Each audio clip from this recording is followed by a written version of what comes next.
All right, back to government. There's three branches of government. And one of the really cool things about what the founding fathers came up with at the Constitutional Convention is that each of these branches has checks and balances on one another. And we've already explored a little bit about what the legislative branch can do. They're the ones who make the laws. They're also the ones who can add amendments to the Constitution. And that's their main power. But they can't just go in and pass whatever laws they want without the other two branches checking them. If you recall the Articles of Confederation under that plan for government, there was only a legislative branch, but they didn't really have a whole lot of power to do anything. There was no one to go in and enforce the laws. There was no one to decide whether or not the laws were fair, and that's the job of the executive and the judicial branch. So now we're going to get into more of what the judicial branch does. And I find this is like one of my favorite topics to learn about, because when I was in school, I remember learning about court cases, old court cases. And I remember thinking, why does this matter? So I'm jumping ahead to the judicial branch. Okay, let's talk about the judicial branch. The one I'm sure you might have heard, like your teachers tell you in the past, the judicial branch judges. And yeah, the head of the judicial branch are the Supreme Court justices. So the highest court of the United States is the Supreme Court. So if there is an issue, it starts, if someone wants to sue the government, maybe they feel like this law is unfair, they have the right to sue the government. And if it is legitimate and lawyer wants to take the case, it will be heard in a local court. If the local court can't make a decision, it moves to the state court. If they can't make a decision, it moves eventually to the Supreme Court. And whatever the Supreme Court rules sets the precedent for the entire country for the next 50 years. So if there is a very similar case to one they just made a ruling on, they will not take that case, because they'll be like, well, we just made a ruling on something similar, so stick with what we already said. So they really set the tempo for the next half a century. And we'll look at specific court cases and see how this plays out in real life. So the judicial branch decides if a law is fair or not. So let's say the legislative branch, Congress, passes a law and someone challenges it. They say, this law is infringing upon my rights as a U.S. citizen. And they take it to court. It makes it to the Supreme Court. They interpret that law. Is this law in line with the Constitution? The Constitution spells out our plan for government, what the government can and can't do. And they think, the Supreme Court justices, there's 9 of them, they say, is this fair? Is it not fair? Sometimes they say, yeah, it's fair. The law is legit. You're going to have to deal with it. Or they'll say, you know what? This law isn't fair. And it can change laws. The judicial branch has the power to do that. The head of the Supreme Court are Supreme Court justices, and they serve a life term. They are not voted in by the people. The president appoints the judges, and then Congress approves those appointments. Right now, Ruth Ginsburg passed away. She was a Supreme Court justice, and she really fought for women's rights. A lot of people are very sad at her passing and what that means for her vacant spot. You know that there is a presidential election coming up in a month. And some people are really eager for Donald Trump to appoint a new judge before the election, because if he doesn't win the presidency again, he won't get a chance to appoint that new judge. It will be up to Joe Biden or whoever else wins. I mean, I'm guessing that it's between those two men. And yeah, so there's a lot of controversy surrounding that. If you watch any of the presidential elections, they will probably talk about who they might appoint. And here's why it matters. Everybody has their own opinions and they can interpret laws differently.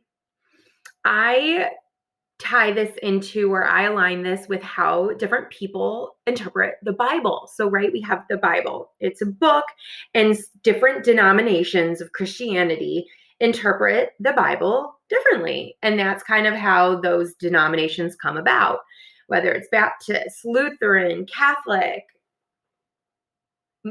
Methodist. They interpret the Bible a little bit different. It's the same book, but their interpretations are different. And that's how people are with the U.S. Constitution. Some people take it literally. Some people think there's room for interpretation, like, well, it could mean this. And so your judge can either look at the words of the Constitution and follow it like concretely. Other people might think there's a little bit more leeway. And with this broad political spectrum we have in our country, people will advocate for judges that align with their views, whether they're really far right, conservative, or really far left, more liberal, or someone who's right in the middle. We call those moderates. And again, the beauty of a democracy is everybody is entitled to their own opinion, and that's why it matters who you vote for for president, because they're the ones making these judicial Supreme Court justice appointments, and then it is approved by Congress. So again, we vote. Every single person serving in Congress is voted in by the people, directly by the people. The Supreme Court justices serve a life term, so until they die or until they want to retire. And the Supreme Court has the ability to repeal laws. That means take away. And whatever they decide will remain the law of the land for about 50 years. So I'm going to look at some really monumental Supreme Court cases. Okay, starting over here with the Dred Scott decision. It goes down in our textbooks as the Dred Scott decision, but it was the actual title of this court case was Dred Scott versus Sandford. And this is in 1857. So note the date. It is before the Civil War. We'll look at this in more detail when we learn about the causes of the Civil War. But for now, just know that Dred Scott was a slave of a doctor who traveled in northern states and in southern states. And his slave, Dred Scott, came with him. When Dred Scott's owner died, who was a doctor who traveled in like free states, Dred Scott claimed that he should have his freedom because he was on free soil, and therefore he should be free, and his master is no longer here. So this court case made it all the way up to the Supreme Court, and the Supreme Court ruled that no, he does not have his freedom just because he traveled in a free state and his master has now died. Once you are a slave, according to their ruling, once you are a slave, you will remain a slave. You can't get your freedom just because you traveled on free soil. And so this was a cause of the Civil War, because we have these great conflicts between southern states wanting to uphold the institution of slavery and abolitionists and government officials in the North wanting to eradicate slavery. So with this Supreme Court case ruling, you have the federal government saying, no, slavery is fair. And in fact, a slave can never get their freedom just because their master dies. So that would be what we call a huge setback when it comes to eradicating institutionalized racism in the United States. And this was in 1857. Another opportunity the Supreme Court had in addressing racial issues is with Plessy versus Ferguson. And here's the story with this one. Homer Plessy is this man who is pictured here. He's technically 7/8 white, 1/8 African American. And in New Orleans, Louisiana, in 1896, they have what are called Jim Crow laws. We will talk more about this when we learn about the Civil Rights Movement, but just for now, know Jim Crow laws are laws that say there needs to be separate facilities in every public place. based on the color of your skin. And so in a trolley car, in a streetcar, in it's like a public transportation in New Orleans, it's sectioned off by the color of your skin. So Homer Plessy boards his streetcar and he sits in the white section. He's 7/8 white, 1/8 African American. He's challenging this law. He gets arrested because he is a person of color. They, according to the law, he should be sitting in the colored section, but he's like, but I'm 7/8 white, so I can be sitting in the white section. He's arrested nonetheless. He challenges this law. He sues the state. And this makes its way up to the Supreme Court, where the Supreme Court justices have an opportunity to analyze this. Is Homer Plessy right, or is the law right? And in Plessy versus Ferguson, in the Supreme Court case ruling, they ruled that Jim Crow laws are indeed fair. They are fair, they are constitutional, they do not violate anyone's rights, as long as the facilities are separate but equal. And let me tell you something, there was never a time when the facilities were equal. But they also ruled that if you have any part of your genetic makeup that is of a person of color, you are considered a person of color. So just because he is 7/8 white, that's irrelevant. He is considered a person of color. So it kind of took this a step further. And therefore, in 1896, because the Supreme Court already made a ruling looking at separate facilities based on the color of your skin, they will not take, and they did not take, another court case like this until 1954. So for about 60 years, it was legal and constitutional to have separate facilities, separate but equal facilities based on the color of your skin. That's Plessy versus Ferguson. So when the federal government, one of the three branches of the federal government, says, actually, these are fair, that sets the law of the land for the next 50 years. Plessy versus Ferguson, that ruling is going to be overturned in Brown versus Board of Education in 1954. This is where a family had a daughter, Linda Brown, who was attending a school far away from their home because she was African American. And there was a colored school and there was a white school. And you guys, I am using the terminology used at this time. This is not politically correct terminology to use now. It's not terminology okay today. And I mean, just like think about that for a second. Let's see, about 100 years after the Civil War, institutionalized racism is a thing. It isn't until Brown versus Board of Education that this is overturned. So anyway, let me get back to the topic here.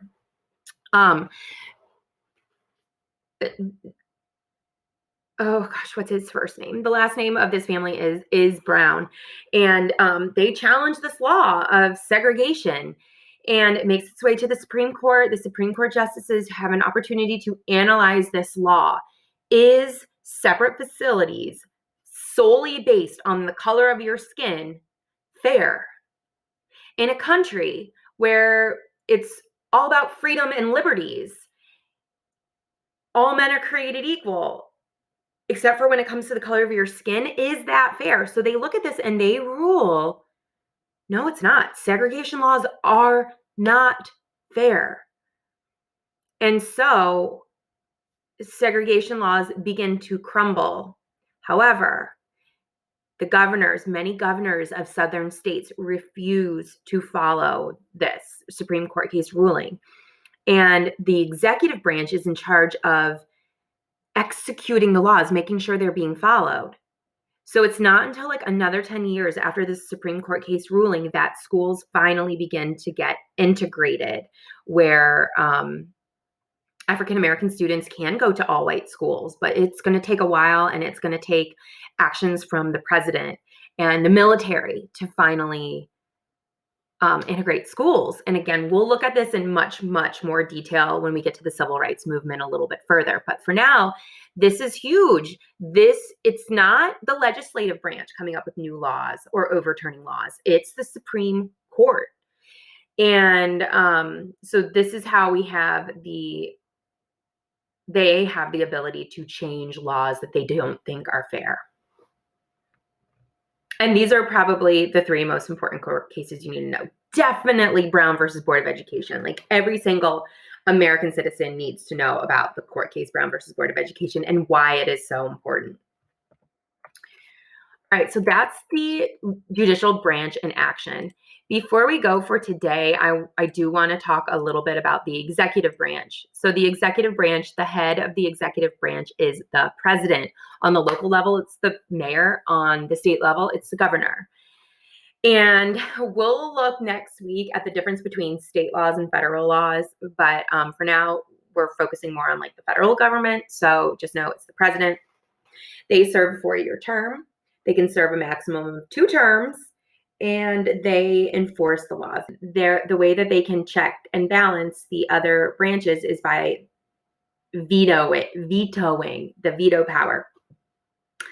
If Congress passes a law that the president doesn't like, they can veto that. And then it goes back to Congress, and Congress can override the veto.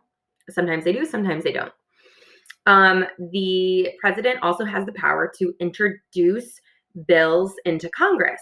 So even though the president is not like a king, they don't have absolute power over our country, they obviously are very, very influential, because if they have a proposal for a law, they can introduce it into Congress. If I have an idea for a law, I have a lot more red tape, so to speak, to go through before it can ever get introduced to Congress.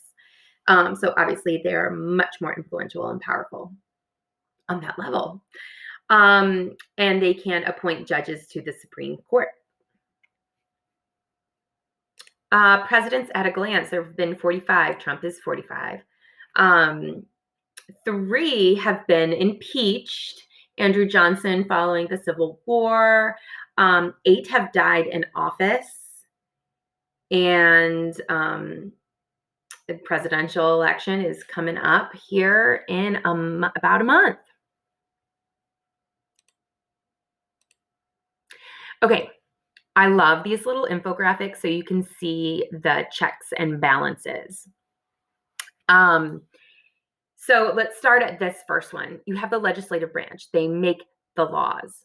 And the arrows that are leaving them show their power to this branch. So the legislative branch, the way in which they can check the judicial branch is they can impeach judges. So if a judge breaks a law, they can be impeached and removed. They have to approve the appointments by the president. So like if the president nominates someone who's not qualified, that nomination can get denied by Congress. The judicial branch to the legislative branch, they can declare laws unconstitutional, saying they're not fair, you can't have this law, and override or repeal a law. What the legislative branch can do to the president is they can override a veto, or they can impeach the president and decide whether or not a president should be removed from office after their impeachment. Let's go to the judicial branch here. The judicial branch to the president can declare executive actions unconstitutional. So they can say to the president, you can't do that. You don't have the power to do that. But the president is the one who appoints those judges. The executive branch right here, the president is the head. They can veto legislation. So a law that's trying to be passed, it can stop at the president. But then again, like I said, it can go back and they can revote and override that and can call Congress back for special committees. And that's just a cool look at checks and balances at a glance. Every different infographic might be a little bit different, but you get the main idea on what they can do. So not one branch is like almighty powerful. The president can't do things without being checked by the other branches. All right. And that's where we're going to end today. We got to kind of let all this process here.